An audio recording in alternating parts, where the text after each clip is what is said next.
Memorandum reconciliation account एक ऐसा account होता है जो दोनों ही फाइनेंस डिपार्टमेंट के प्रॉफिट और कॉस्टिंग के प्रॉफिट को कंपेयर करने के लिए बनाया जाता है। इसको बेसिकली हम कह सकते हैं कि एक नॉमिनल अकाउंट के फॉर्मेट पर बनता है। नॉमिनल अकाउंट से हम लोग सब फैमिलियर हैं। नॉमिनल अकाउंट कहते हैं कि भाई जितने भी लॉसेज हैं, एक्सपेंसेस हैं, उनको डेबिट कर दीजिए, जितनी भी इनकम्स हैं और जितने भी प्रॉफिट्स हैं उनको क्रेडिट कर दीजिए। ठीक है ना। तो ये अब मेमोरेंडम रिकंसिलिएशन अकाउंट में इसका क्या काम है? देखिए, मेमोरेंडम रिकंसिलिएशन स्टेटमेंट में हमारे पास क्या होता था कि भाई दो होते थे। एक हमारे पास फाइनेंस का प्रॉफिट होता था, एक कॉस्ट शीट का प्रॉफिट होता था, कॉस्टिंग का प्रॉफिट। तो हम दोनों को कंपेयर करते थे। इसी तरीके से हम लोग इसमें क्या करेंगे, यहाँ पर हमें अकाउंट बनाना है। तो अकाउंट जो बनाना है वो नॉमिनल के फॉर्मेट पर बनाना है। नॉमिनल क्या कहता है, जितने भी लॉसेज हैं, मतलब अगर हमारे पास कॉस्टिंग में लॉस हो रहा है तो हम उसे यहाँ पे लिखेंगे, अगर हमें प्रॉफिट हो रहा है तो उसे यहाँ पे लिखेंगे, क्योंकि नॉमिनल अकाउंट कहता है जितनी भी इनकम है, प्रॉफिट है, उसे क्रेडिट कर दो।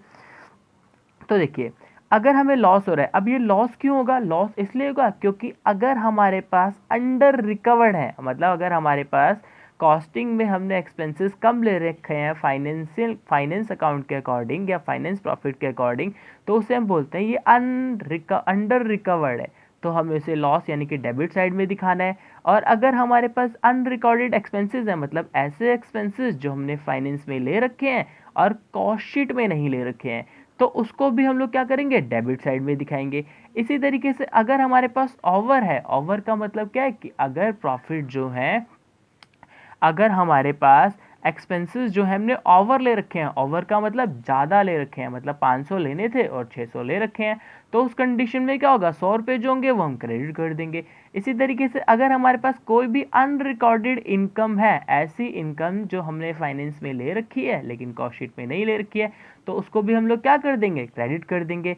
अब देखिए, जो एंड प्रोडक्ट आएगा, अगर हम लॉस से काम कर रहे हैं तो यहाँ पर लॉस निकल कर आएगा, यहाँ पे कॉस्टिंग का है और यहाँ पे फाइनेंस का निकल कर आएगा। अगर हम प्रॉफिट पर काम कर रहे हैं तो यहाँ पर प्रॉफिट कॉस्टिंग का है, यहाँ पर प्रॉफिट फाइनेंस का निकल कर आएगा। बस इतने से कॉन्सेप्ट पे ये काम करता है। यहाँ पर हमें सारे के सारे लॉसेस दिखाने होते हैं, मतलब अंडर रिकवर्ड और अनरिकॉर्डेड एक्सपेंसेस लेने होते हैं।